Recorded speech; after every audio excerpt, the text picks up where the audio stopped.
नमस्कार, स्वागत है आप सभी का मार्केट टाइम्स टीवी पर। आप देख रहे हैं देश और दुनिया का पहला बिजनेस कमोडिटी न्यूज चैनल। मैं हूं आपके साथ अखिलेश राठी।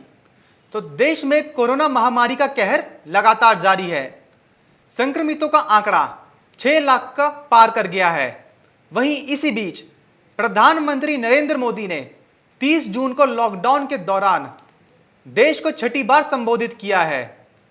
पीएम मोदी ने अपने संबोधन में कहा है कि भारत के लिए एक राशन कार्ड यानी एक देश एक राशन कार्ड की व्यवस्था होने जा रही है।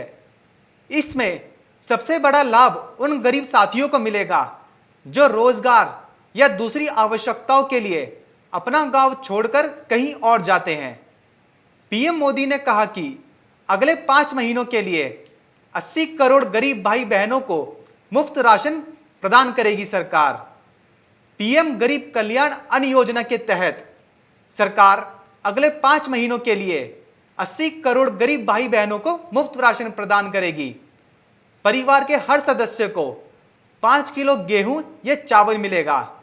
साथ ही हर परिवार को हर महीने 1 किलोग्राम चना मुफ्त मिलेगा। पीएम मोदी ने कहा कि त्योहारों का समय खर्च भी बढ़ाता है। फैसला लिया गया है कि प्रधानमंत्री गरीब कल्याण अन्न योजना का विस्तार अब दिवाली और छठ पूजा तक यानी नवंबर के आखिरी तक कर दिया जाएगा। आपको बता दें, इसमें 90,000 करोड़ रुपए से ज्यादा खर्च होंगे। पिछले महीने का खर्च भी जोड़ दें तो करीब 1.5 लाख करोड़ हो जाएगा। पीएम मोदी ने कहा कि लॉकडाउन के दौरान नियमों को सख्ती से पालन किया जाता था।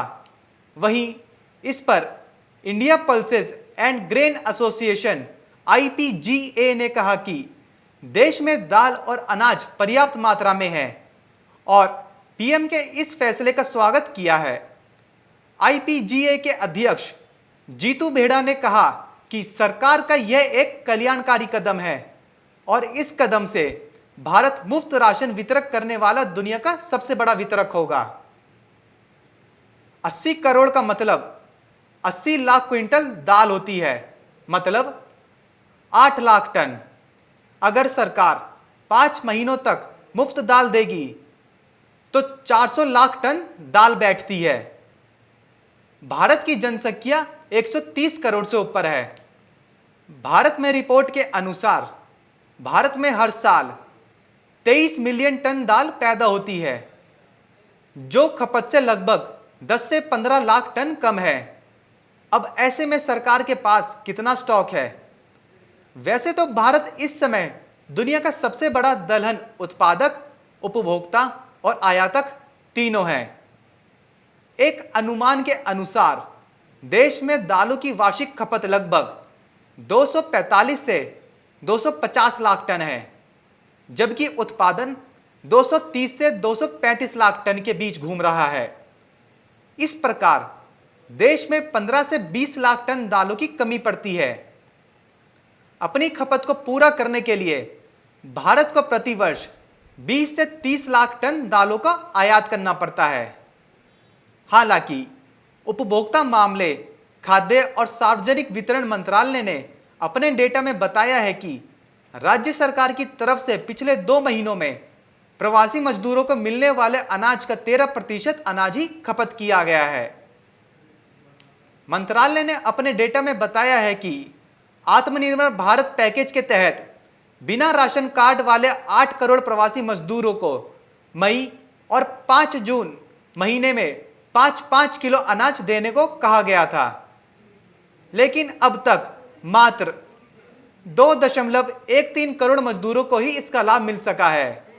मई महीने में 1.21 करोड़ लोगों को और जून में 92.44 लाख लोगों को ये इस योजना का लाभ मिला था। इसी के साथ ही हमारे साथ हमारे गेस्ट जुड़ चुके हैं दाल मिल एसोसिएशन के प्रेसिडेंट सुरेश अग्रवाल जी। सर, जैसा कि प्रधानमंत्री नरेंद्र मोदी जी ने ये ऐलान किया है कि 80 करोड़ गरीब भाई बहनों को वो मुफ्त में अनाज देंगे, तो सर इसमें हम आपसे जानना चाहेंगे, ऐसे में सरकार के पास इतना स्टॉक है? देखिए, भारत के प्रधानमंत्री ने घोषणा की है, ये बहुत अच्छी बात है, गरीबों की चिंता की है जी और गरीब के प्रति अपनी सहानुभूति और उनकी व्यवस्था करने की घोषणा की है, उसका हम स्वागत करते हैं। जी रहा सवाल 80 करोड़ लोगों को जी 5 किलो गेहूं और ये देना, तो जी देश की आबादी 135 करोड़ है जी और देश के उत्पादन को भी देखें तो हम 230 लाख मीट्रिक टन का उत्पादन पिछले वर्ष हुआ है जी और हमारे पास स्टॉक भी है, कैरी फॉरवर्ड भी है, तो सप्लाई करते हैं तो उसमें कोई कमी नहीं है। जी अगर खपत का अनुमान देखें तो खपत भी हमारी 250 लाख मीट्रिक टन हिंदुस्तान में होती है। जी तो अगर प्रधानमंत्री जी चाहते हैं, मगर इसका भी एक सिस्टम होना चाहिए। जी आप गरीब को बांटो, उसका स्वागत है, मगर उसकी परंपरा ये होना चाहिए कि जिसको दो उसका रिकॉर्ड मेंटेन होना जी। चाहिए। और इतना अभी अनाज भारत सरकार के पास नहीं है जी कि 4 महीने तक उन सबको दिया जा सके। इसके लिए सरकार को खरीदी करने की आवश्यकता पड़ेगी। अभी सरकार सिर्फ चना खरीद रही है, कई राज्यों में चने की खरीदी की है। जी तो अगर इन लोगों को निरंतर बांटना है तो सरकार को और खरीदी करना चाहिए, तभी जाके इस दिशा में आगे कोई कदम हो सकता है या इसको मेंटेन किया जा सकता है। आज हम नेफेड के पास देखें तो 15 लाख मीट्रिक टन चना पुराना उनके पास स्टॉक है जी और अभी 2 महीने में उन्होंने लगभग 15 लाख मीट्रिक टन से ऊपर चने की खरीदी की है। जी तो कुल मिला के उड़द, मूंग, तुअर मिलके 40 लाख मीट्रिक टन आज सरकार के पास में स्टॉक है। जी तो उस हिसाब से देखा जाएगा तो 4 महीने में तो इसका उपयोग हो सकता है।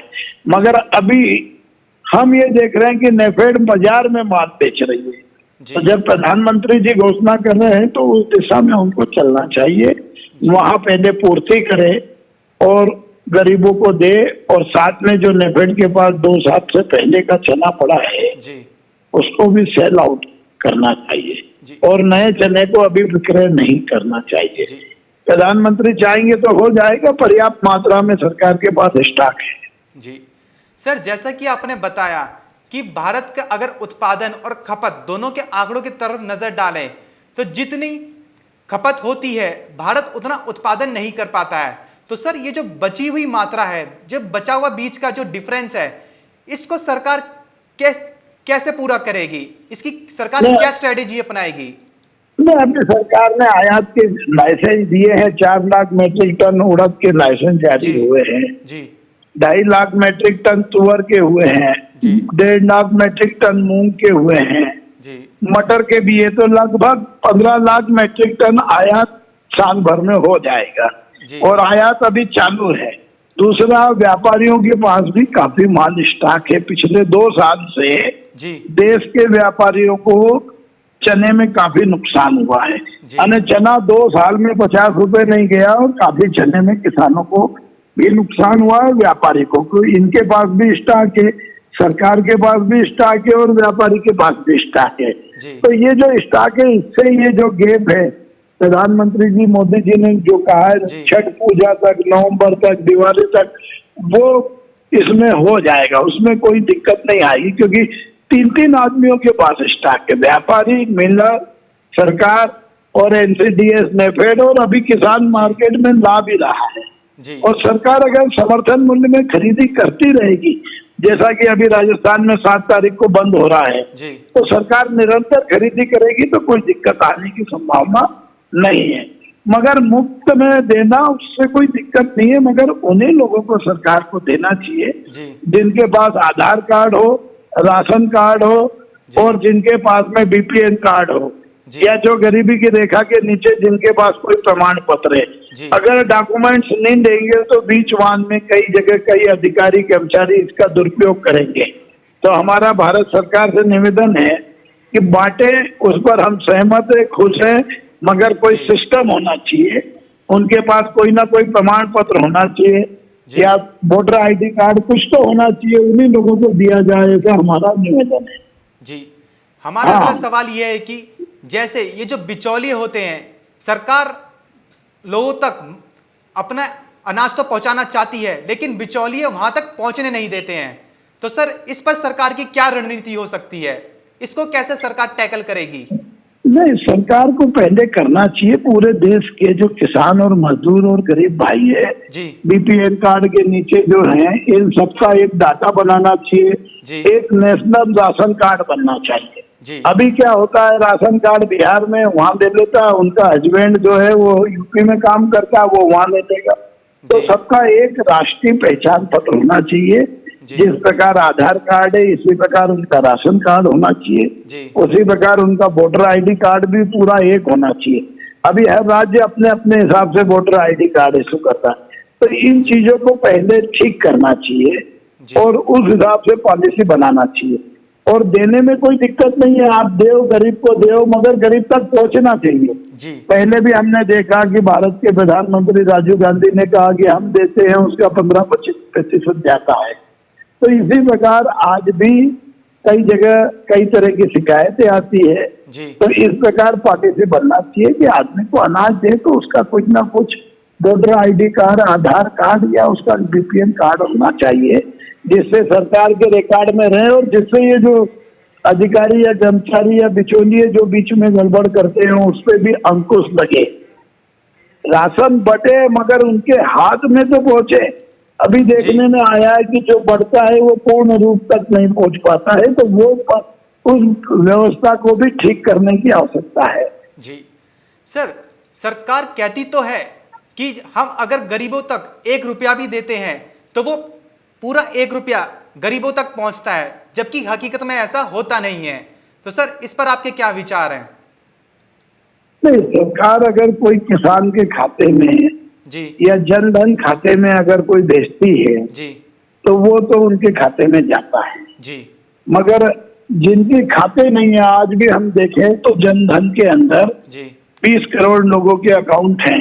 जी हम 135 करोड़ देश में अगर देखें तो 35 करोड़ अकाउंट भी जन धन में नहीं है। जी किसान के देखें तो संपूर्ण रूप से किसान के भी खाते नहीं है।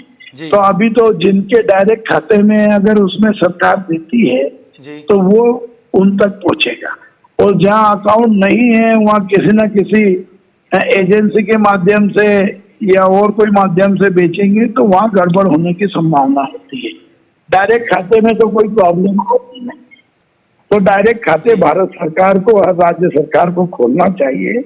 जी मगर इसके साथ साथ जो अभी कोविड महामारी आई है जी तो किसान की जितनी भारत के प्रधानमंत्री चिंता कर रहे हैं उतनी उद्योग पे भी चिंता करना चाहिए। इस समय उद्योग बहुत खराब दौर से, खराब स्थिति से गुजर रहा है। एमएसएमई सेक्टर तो बुरी तरह प्रभावित हुआ है, लघु उद्योग जो है। जी तो इस उद्योग की भी चिंता सरकार को करना चाहिए। जी सर, बहुत बहुत शुक्रिया हमारे साथ जुड़ने के लिए और अपनी महत्वपूर्ण राय देने के लिए। तो ये थे हमारे साथ हमारे गेस्ट दाल मिल एसोसिएशन के प्रेसिडेंट सुरेश अग्रवाल जी, जिन्होंने बताया कि प्रधानमंत्री नरेंद्र मोदी जी ने ये जो ऐलान किया है 80 करोड़ गरीब भाई बहनों को मुफ्त में अनाज बांटने का, उनका ये स्वागत करते हैं और ये भी इसके पक्ष में ही है कि गरीब को जो सरकार गरीब तक पहुंचाना चाह रही है वो गरीब तक पहुंचना चाहिए। और इन्होंने ये भी बताया कि सरकार जो गरीब तक जितना भी पहुंचा रही है मुफ्त में अनाज, उसका एक प्रॉपर डेटाबेस बनना चाहिए, एक पूरा रिकॉर्ड बनना चाहिए, जिससे कि सरकार के पास किसके पास कितना अनाज पहुंच रहा है उसकी पूरी डिटेल हो, जिससे अगर कोई बिचौलिए जैसे बीच में कोई लापरवाही की वजह से किसी के पास नहीं पहुंच पा रहा है उसको पकड़ा जा सके और उसकी कमी को पूरा किया जा सके। वहीं इन्होंने देश में एक देश एक राशन कार्ड पर भी अपने विचारधारणा बताई है। उन्होंने बताया कि जैसे अगर कोई मजदूर बिहार का रहने वाला है और यूपी में आके काम करता है तो उनके पास 2-2 राशन कार्ड हो जाते हैं, एक यूपी वाला एक बिहार वाला। तो एक देश और एक राशन कार्ड की जो ये स्ट्रेटेजी है, जो प्लान है, इससे एक ही राशन कार्ड हो रहेगा जैसे कि आधार कार्ड होता है। अभी फिलहाल हमारे बुलेटिन में बस इतना ही। अगर आपको हमारी जानकारी अच्छी लगी हो तो हमारे वीडियो को लाइक करें, शेयर करें और जो हमारे YouTube चैनल पर नए हैं वो हमारे YouTube channel market times TV को सब्सक्राइब करें। नमस्कार।